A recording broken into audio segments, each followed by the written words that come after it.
Now this will tell us. And that's pretty conclusive. Still going. Close. I think he got it down. How strong is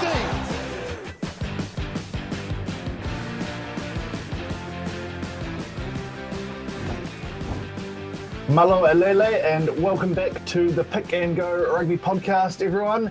Huge weekend of footy that's just been for everything happening in the Southern Hemisphere, so we're ready to break it all down again. To my left, as you can see if you're watching on YouTube, bringing his usual early energy to the show, Paul Moati. Hello. Like I said, bring the energy. And across the other side of the table, up and about after a big comeback win from Canterbury on Sunday afternoon, Richard Laddie. How are you feeling after the footy this weekend, mate? Yeah, great. Yeah, All Blacks obviously put on a performance, and then Canterbury managed to finish strong in the end there and get a win. So good for my TAB account. But yeah, plenty to break down after a very eventful weekend, I reckon.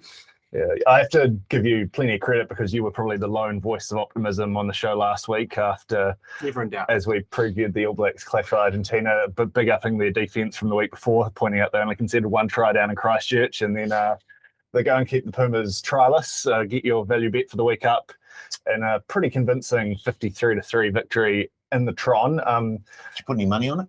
No, I didn't. Yeah. Very disappointed. I did put I got an alternative point start during the game, minus 36.5. So yeah, I did get a winner from the game. Well, hopefully some of the punters followed you in at least. Are you feeling pretty good about everything after watching that performance, Richard? Well, better. Yeah, I wouldn't say declaring that we're winning the Rugby Championship and going to win the World Cup next year, but I think there was plenty to like about that performance. The attack just looks so much better.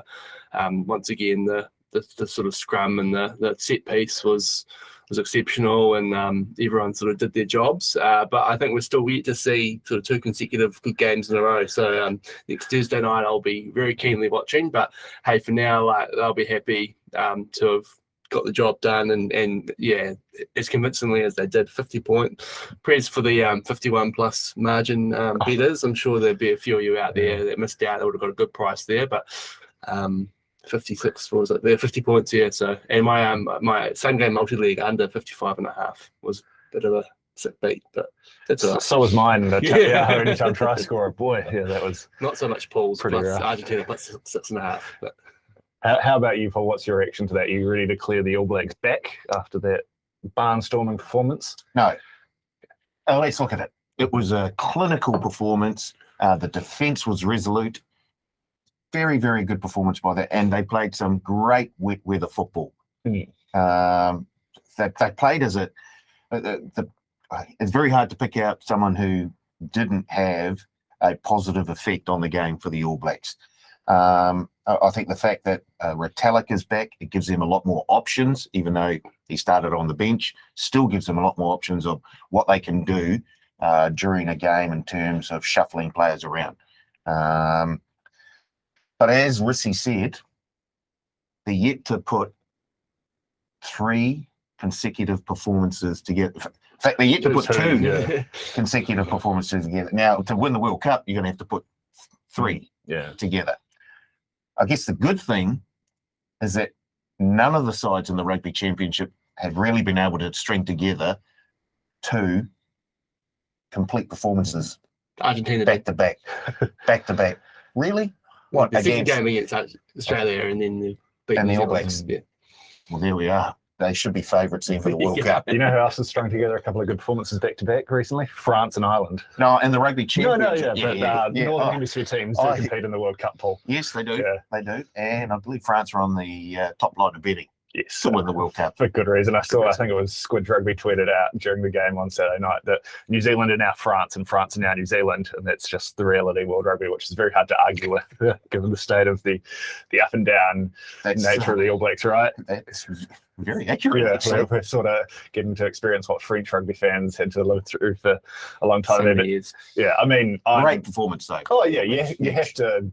I mean, give them credit. And I don't want to be negative, but in some ways it's almost frustrating. It's like, really, can't you just come out with that sort of intensity in the forward pack every week? Why does it take you a whole week to figure out some kicks in behind a rush defense might maybe slow them down and give you a bit of time to work? Little things like that, it's, they seem like they should be easier tweaks to make than not, but they got there in the end. But for me, it all comes down to next Thursday night in Melbourne, Saturday after that in Eden Park.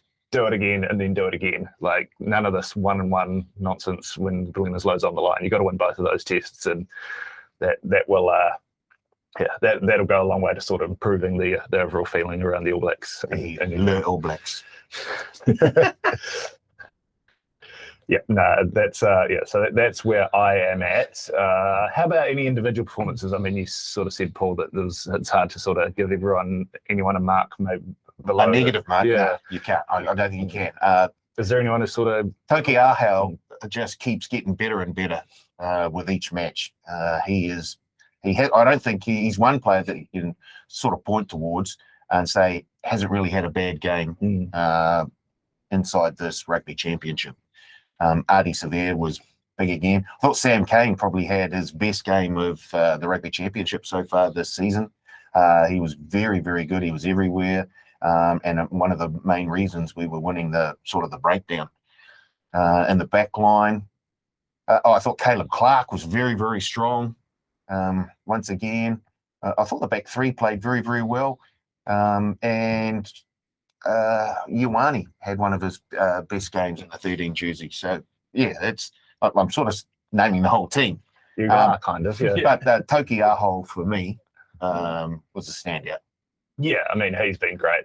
He's certainly that 2 jersey is his now. And I think you have to say the 2 props as front row partners as well. Tyrell Lomax and Ethan de Groot was he was maybe the personification of that extra intensity up front in the first half. I thought obviously he scored the try where he just him and Geordie ran those 2 absolutely excellent lines on the ball and had the Pumas defence and all sorts. So I think that the whole front row has gone a long way to sort of claiming those 3 starting jerseys, and it goes to show the state of sort of the change in front row stocks that now is Angus Tarvau and Aidan Ross, who were members of the squad and played against Ireland, aren't even being taken to Melbourne.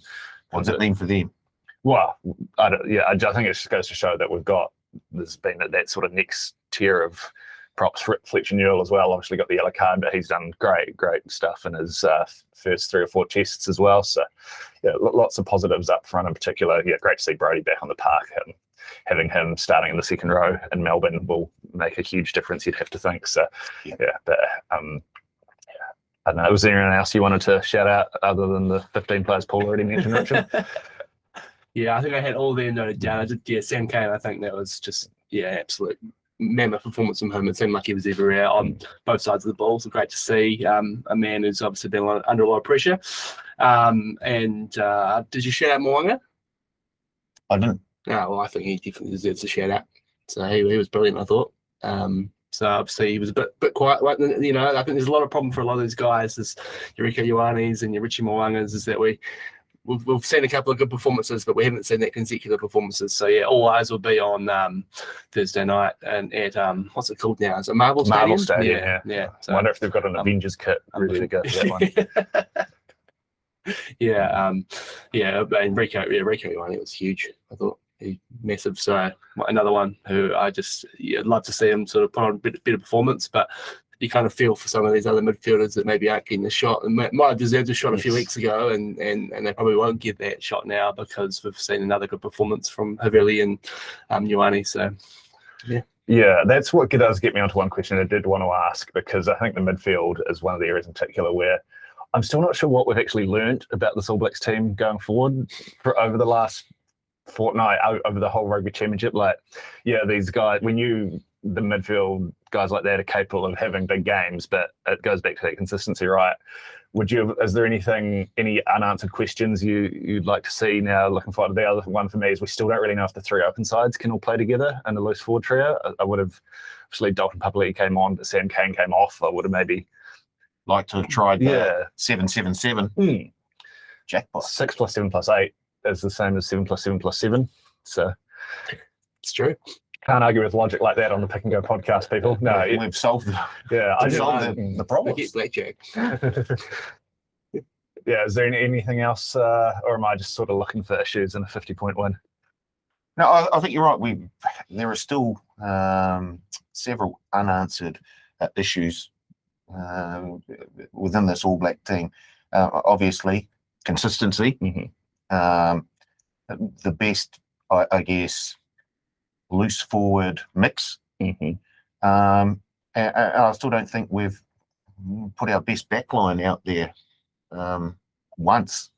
It's almost like a Wellington backline. No, it's the It's opposite not. because they're not changing it at all.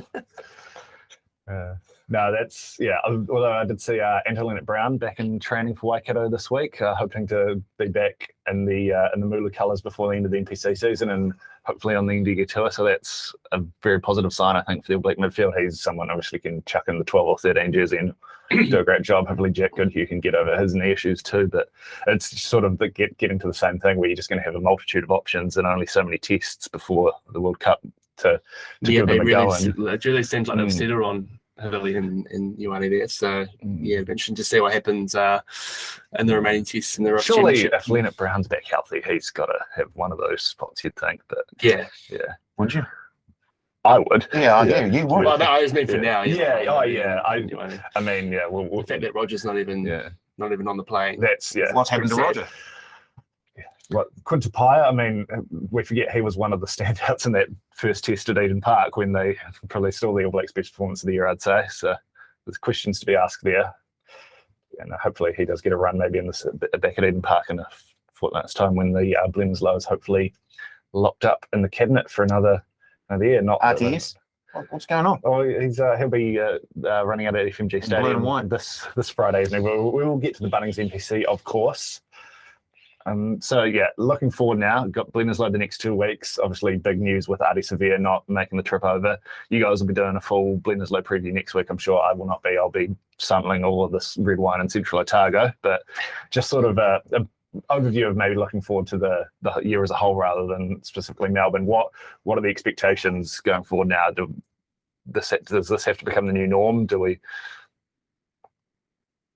Well, the expectation has to be that they go through the rest of the season unbeaten, doesn't it? I mean, they've got a pretty easy international tour, like European tour, and not having to play against France or Ireland. Obviously, England's the big one there. England at Twickenham will be a beautiful game. But they've got their own struggles. Yeah, exactly. Yeah. So we should, with this Australian team, we should be beating them twice, and we should be winning those 3 games. But I'm not going to say that we will. I don't know. I think there will be another loss in there. I can't convince with the way that this sort of the roller coaster that we've been through watching this team this year. I can't say they're going to win those 5 games, but the expectation should be that they will. That they will. Do we see some variation in team selection? I thought we would have the last fortnight on the Northern Tour. Yeah, I mean, you'd have to think Japan, Scotland, Wales. Those are opportunities to rotate maybe a little bit. Maybe we'll see 13 of the same 15 named instead of 15 of the same 15 or something like that. But yeah, there is, it's a year today before we play France and Paris to kick off the World Cup. So they're going to have to start really nailing that down. And I'm sure Ian Foster was obviously very pleased with how a few of the selections he stuck with went on Saturday night. So maybe this is sort of the blueprint to build off there. I mean, Brodie Rechalik's obviously going to come back into the second row. I think Bowden Barrett still, I mean, even if Richie's got the 10 jersey, he's such a good player, you need to find a way to get him more involved than just a cameo off the bench. But there are certainly questions to be asked. Hopefully they can continue it because, as impressive as the win was on Saturday night, it's only a year ago when we were beating Argentina by 40 points and it was just business as usual, carry on. It wasn't sort of felt like a little bit like someone had used the Men in Black device on a bunch of the New Zealand rugby public on Sunday morning when everyone was, yay. Yeah. But do you not remember what happened the last 3 weeks? Argentina mustn't have been at missing the Christchurch Argentinian barbecue place they went to. There was a story about how they went there and ate the place out of beef. So maybe the beef stocks in Hamilton weren't up to standard.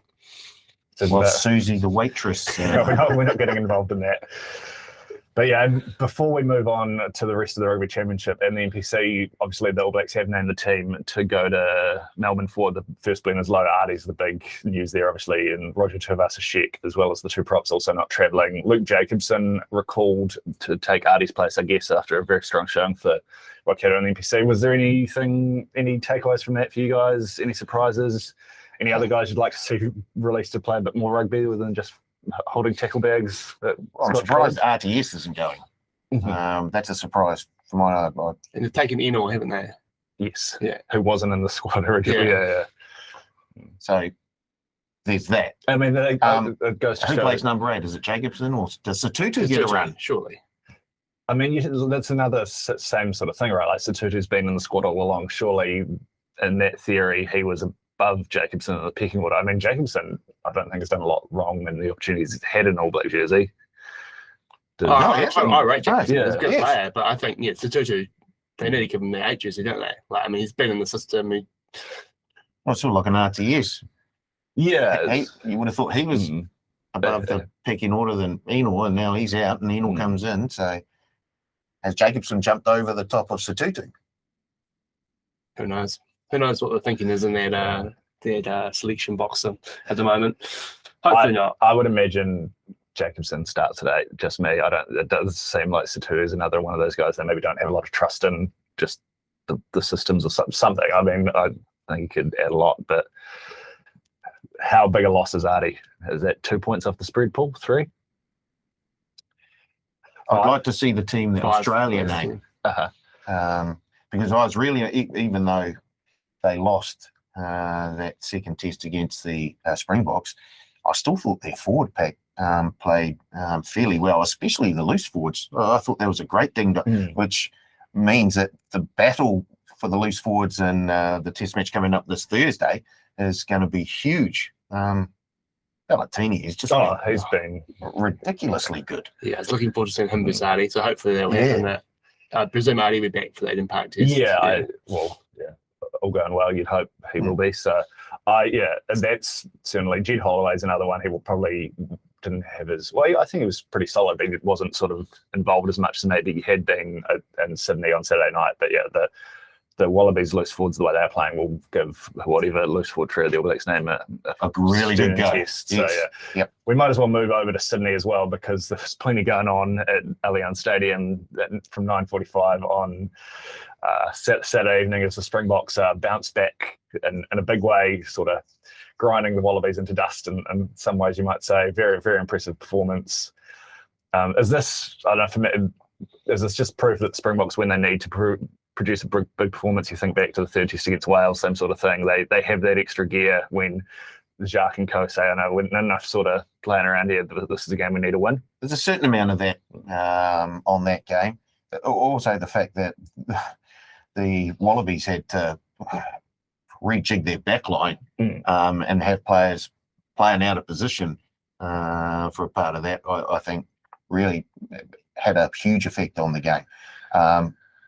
This young fella, Moody Blues, how good. Oh yeah, they just have a right winger production line somewhere up. It must be next to their locks production line. They pull everyone off in the high veld somewhere. I thought Willems had a great game as well. So I guess that they've got the decision to make. Do they stick with the sort of more steady Pollard or slightly more risky Willems? Because I thought that the backline performed a lot better in this game than they did in their first. And test. I think a lot of that as well, Willie the Roo out back, his decision making, I think he provided at least 2 or maybe 3 try assists in there. He had that lovely pass to Mikazole Mapimpi for the last try in the corner there, and he set up Franco Mostertz as well.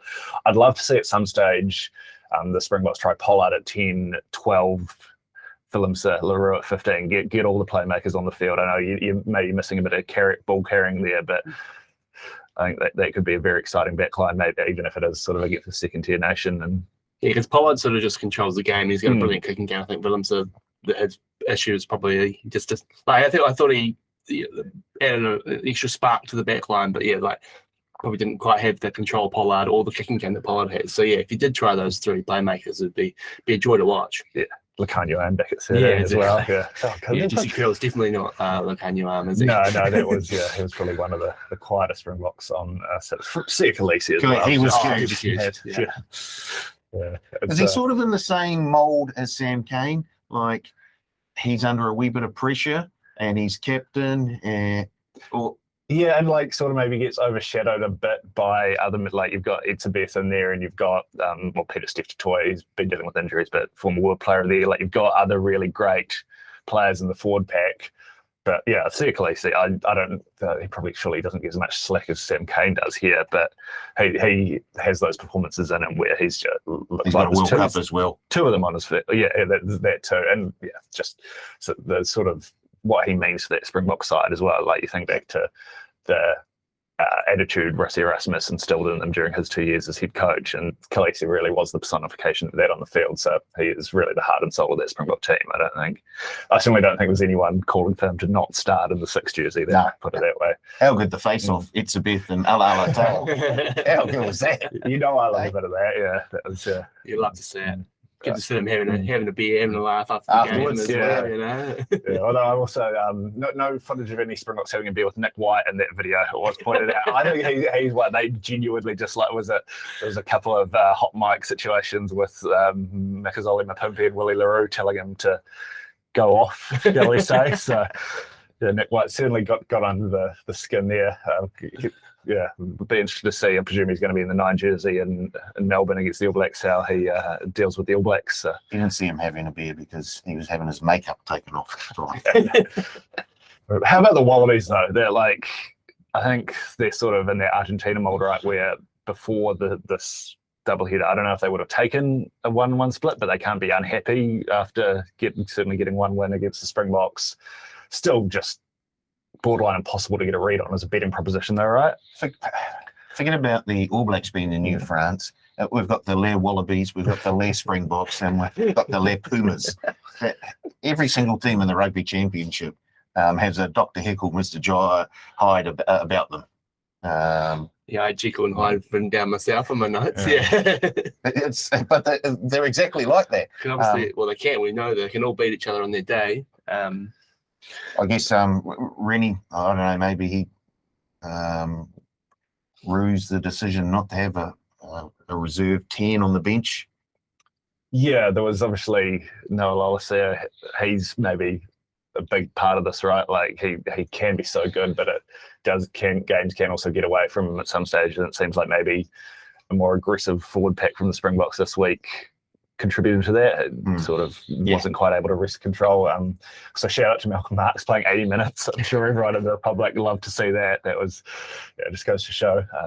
Maybe I wonder if we'll see the Marx kits off 1 and 2 combos starting going forward for the Springboks after. Well, it shows he can do it. Do you think how much of it? Kits off he played about 70 minutes. 71 minutes, yeah. So it goes to show they are capable of it. And I mean, the Springboks certainly got off to a much better start. They didn't let the Wallabies into the game at all. Yeah, so. And that try by Moody Blues just before halftime just knocked the nail in. It just felt like the Wallabies couldn't get out of their own 22 at all. Like sort of that first 30 or 40 minutes, it was only 8-0 for the majority of the first half, but they sort of never got their hands on any ball. It was tough for them though. They had a man in the bin for 10 minutes. When they were running for their lives because there was about 3 box right in their face. So.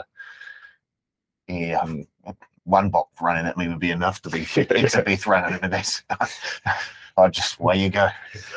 Yeah, have it. Anyway. Good to know you want Paul Marty in a foxhole with you. Foxhole? I'll be glad to be in a foxhole if Itzebeth is running me. I've got cover. Any other notes, players, performances that jumped out to you from Allianz Stadium on Saturday night? We talked about, is it Jasper Weiss? Jasper Visa. Because he's probably there. He's their number 1 8 now, isn't he? I mean, like Vermeulen obviously hasn't been able to sort of find his form. It might not still not 100%. But I think every chance that Visa gets, he's been brilliant. So be interesting to see what happens there going forward. Because I thought, I thought he was one of the Springboks best in the park as well. Him and Khaleesi. I think the issue with Visa is he does have a mistake in him. So you think back to that test at Ellis Park, him hitting Aaron Smith after the whistle had gone to turn momentum. He, in that first test at Mbombela as well, I think it was him who shot out of the line and opened up the space for Will Jordan on the inside ball that could have led to a try if it wasn't for the ankle tap. So I think he certainly provides a lot of physicality and intensity, but maybe at such a system-based team like the Springboks, especially for Newland at full, the man's about as trustworthy it gets into the international arena, but he is starting to show his age. I'm about as big a Dwayne Vermeulen fan as there is. I just hope we get a full season out of him for Ulster. So just worry about the Springboks after that. But is this a Buck Shelford v Zinzambrook type battle going on here? Something like that, yeah. You'd be able to sort of relay that more accurately than we. Bring back Dwayne. Yeah. Bring back, Vermeulen. Well, and saying that, Pedro, also, it might be better to have Visa sort of come off the bench. I think, as an impact player, to come in and so I know, we'll see what happens with that going forward. Yeah, no, there's a lot probably similar to the All Blacks. There are a lot of selection questions that have to be answered for the Springboks in the next 12 months. But I think you'd have to have pretty good faith in that coaching setup that they know where they're hoping to get to. It's just like if Canaan Moody can kick on and sort of, there's Cheslin Colby still floating around as well, but they've got so many options in that back line. It's just a matter of sort of fitting them all in. And whether Fafim gives way back into the team as well. Be interesting to see, because he was obviously just dropped that game, wasn't he? Yeah, you'd have to imagine so. Cobus Reinhardt provides great punch off the bench too, so it seems like it will be one of Hendricks or Faf in that 9 jersey, and then maybe more of a running halfback off the bench, provided Reinhardt can stay healthy, which hopefully he can. Yeah, I still get the Springboks on their day outside of maybe France. I think just go to show again. Less Springboks. Still taking them in the outright market for the World Cup. It's one of those. It's just tough to not keep going back and doubling down every time I see them there at that $6 mark. Great price. Absolutely. Although there is that, we're going to get France versus one of South Africa or Ireland in the first round of in the quarterfinals there. So that's going to be interesting. But lots to go on the bridge before then. Are you taking the $1.50 while we finish up the Rugby Championship, or can I talk you into the $3.25 for the box? You can. You can. Yes. We still haven't seen this All Black team put 2 good performances together. So huge game coming up this Thursday at Marvel Stadium. Huge. They've lost a couple of games over across the Tasman in the last few years, haven't they? So I'll take that. Well, $3.25. $3.25. Yeah, definitely. If I was going to bet in that market, I'd definitely go with that because, obviously, all that's got the job done. And they've got a pretty good point staff, because what is that? 10? They're on 10 points, and the other 3 teams are all on 9, aren't they? Yeah. So it's all 1 points difference. Yeah. But no, I wouldn't be surprised to see them lose next Thursday. So could be, give me the $3.25. They could be heading to Eden Park with both the Rugby Championship and the Bledisloe Cup on the line, which is traditionally when we've seen the best All Black performances in recent history. And famously 2019 when they were forced to ring the changes after a pretty poor performance in Perth. So a lot on the line at Marvel Stadium next Thursday night. But you guys will be back to preview that game in much more depth, and the Argentina-South Africa clash in round 5 as well next week. But before then, got a full round of Bunnings NPC action. How good. Surprised Paul's not more up and about after a famous victory for the Wellington Lions in the struggle for the straight last night, getting their hands on the Cook Strait Cup, as it's called. Yep, even with one hand out. Didn't take long, did it? No, I don't know. The Tasman, are we finally sort of calling time of death on their campaign? They're really leaving it late, aren't they? This is, if they can get up off the canvas, this will be like a Kiwi Melbourne Cup victory. They have struggled. They're just not the cohesive Tasman that we've come to know over the last 3 or 4 seasons.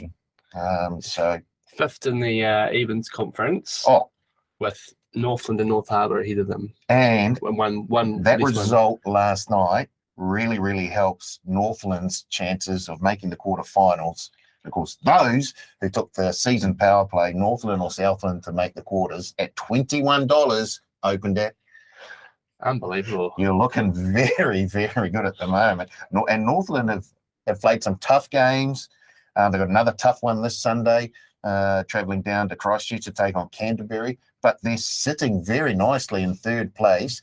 They've got a game in hand over Tasman, and they're 5 or 6 points ahead of them on the table. 6 points ahead, yeah. A couple of, obviously they got a tough test down at Orange Theory Stadium on Sunday afternoon, but after that, North Harbour at home, and then they go to Trafalgar Park to take on Tasman, which that'll probably decide who makes it out of that side of the drill, because they're all around there. And nice little bonus for Northland as well. If it does come down to the last round, they've got the Turbos coming up to Whangarei there, so you have to be feeling pretty good about locking it up if you are a Taniwha fan. But that's the story of the round, right? Northland, another huge win. Yes. I think that's just those scenes at the end with Tom Robinson getting over the ball and causing that turnover. That's the great thing about the Bunnings NPC. Like, you don't have that history in a lot of other, like, Super Rugby and everything. Like, it was like 40 years since they'd beaten Auckland up there. I don't think they'd ever beaten Auckland up there. So, yeah, it's very, very cool. Even as someone who backed Auckland 1-12, I was definitely cheering that penalty over from Rivers Reihana the second time. I got on live at $12 for Northland, so I was definitely cheering that on. Yeah, great to see. And it's just so we're getting for us. Jake, it's great. Might need you to start a live blog during games. Just, I tell you what, there's some value to be made out there when you get on the live markets, that's for sure. But yeah, that was brilliant to see, and just another upset. There's been no shortage of them. I think a few of us had circled that game as a potential upset alert last week, haven't we? So did you have the Tanifar Plus as your best bet of the round? Was it? Yeah, I think it did. Yeah, it did. Yeah.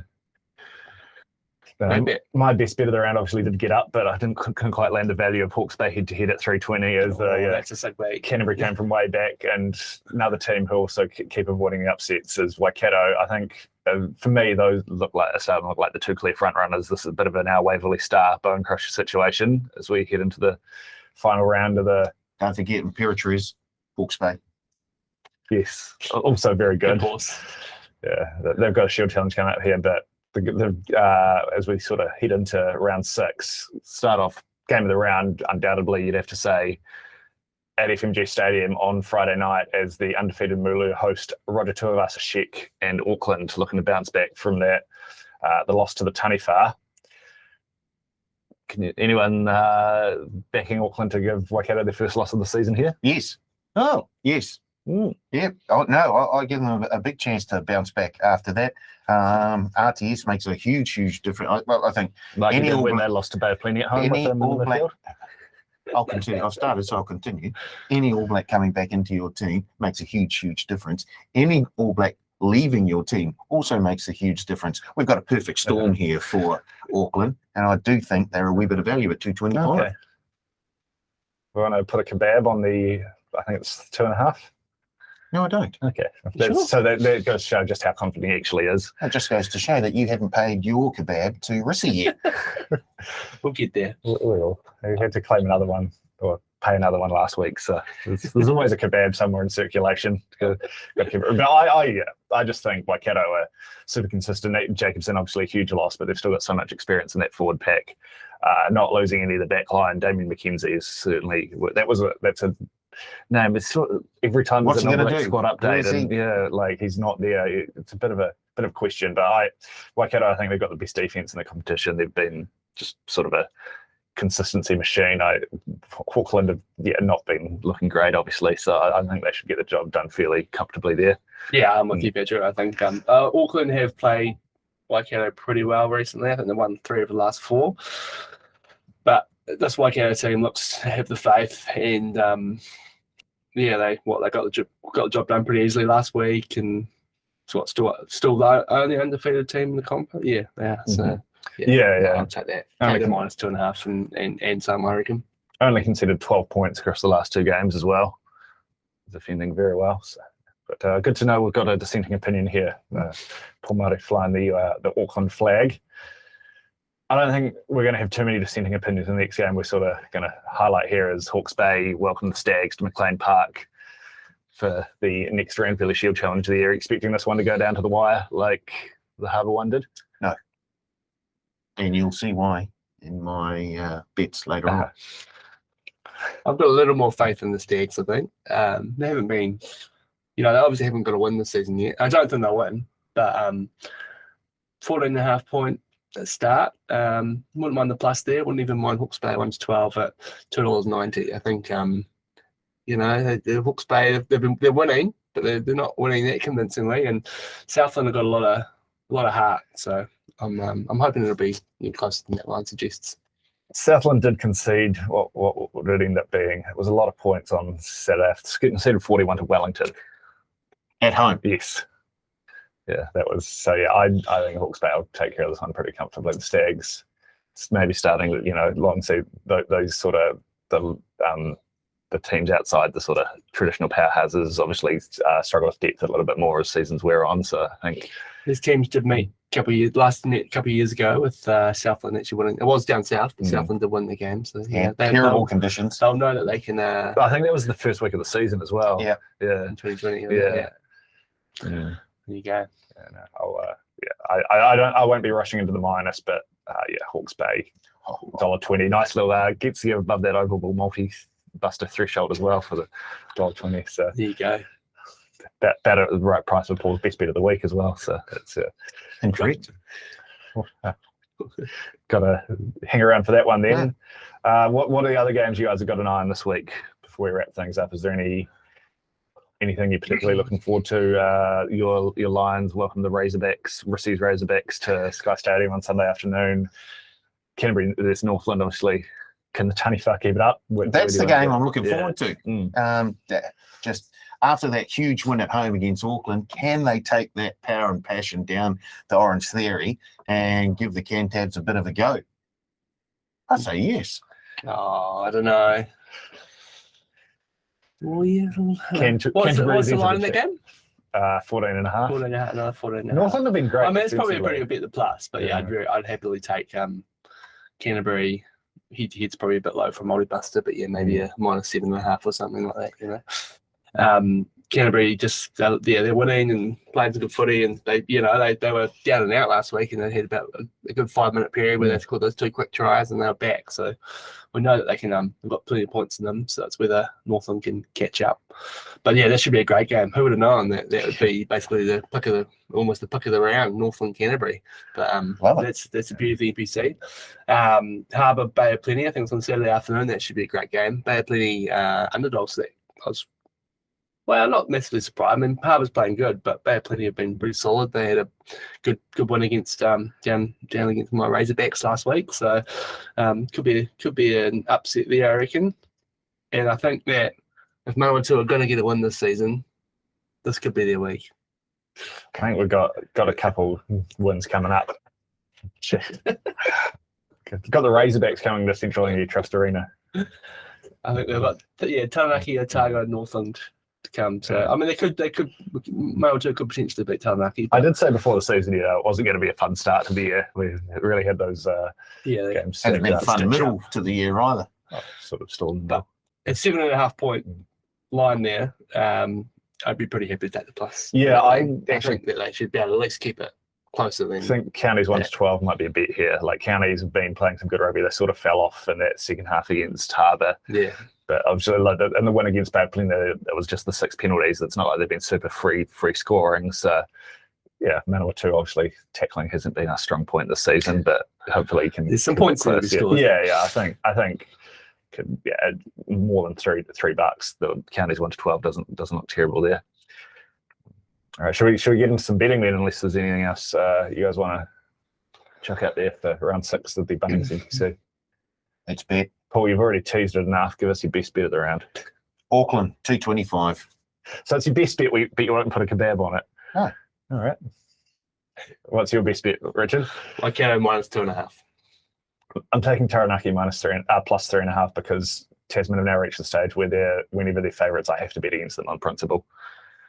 On a storm week as well. Taranaki are still they've got a lot of guys who are 1 week on their injury report, so maybe get a few more numbers back. I think that they weren't disgraced against Waikato. They could be able to beat a pretty ordinary Tasman team. Shame they don't have Stevie P. Yes. Sitting up this week. If he doesn't hold those tackle bags, who will, Richard? Well, he's had a big 50 seconds worth of rugby over the last few weeks, so give him a rest. How about a bit of value for the punters, Paul? They have plenty, 1-12 at 350.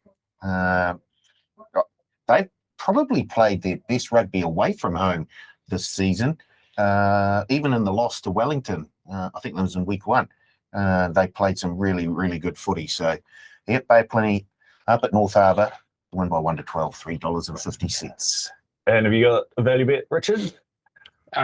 Same game. I'm going to go halftime, full-time. Halftime, Harbour, full-time, Bay of Plenty at $8.50. Harbour have had a few games that have come firing out the blocks, but then Bay of Plenty's come snuck back. So happy to take $8.50 for that, I think, And as Paul said, I don't know whether it'll be a blowout, but I can see Bay of Plenty getting the win. So. 2 teams who have been bit up and down as well this year, so you can see keeping anything hard to sort of get a read on. Yeah. I'm going to take Canterbury 1-12 in their clash with the Taniwha. I think Northland can keep it close, make it a contest. So What's that paying? $3.10. Oh, not bad. Yeah. Who are you putting on upset alert? I think we've already sort of... Hawke's Bay by 51 or more. That's not an upset alert. Hawke's Bay $1.20 favourites.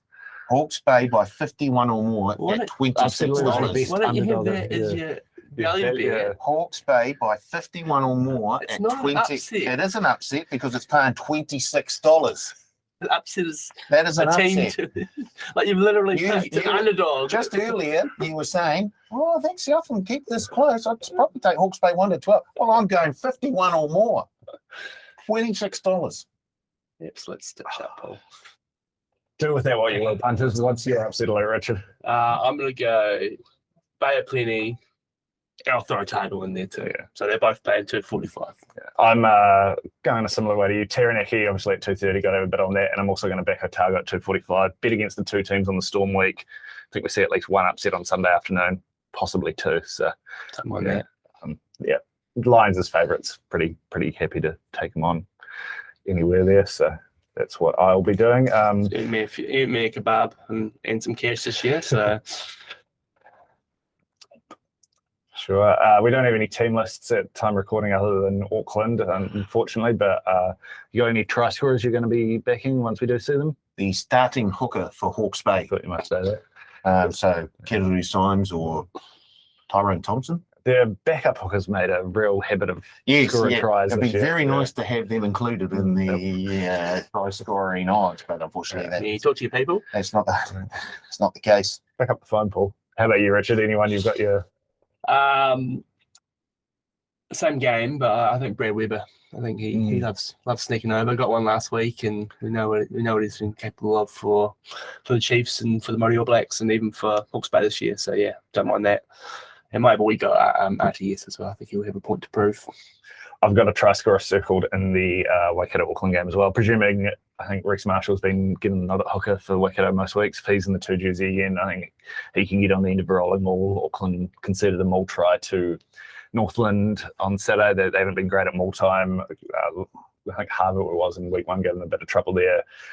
Not great for weather forecast for Hamilton on Friday night, so maybe Waikato keep it tight and rumble over on their way to a 1-12 victory against Auckland. Also, presuming they're named, I'm not quite sure what's happening with Atene Nana Saturo, but he hasn't played the last few weeks. But if he's back, might chuck him in a little double with Mark Talia to both score tries on Saturday afternoon because both playing some excellent footy at the moment. Indeed.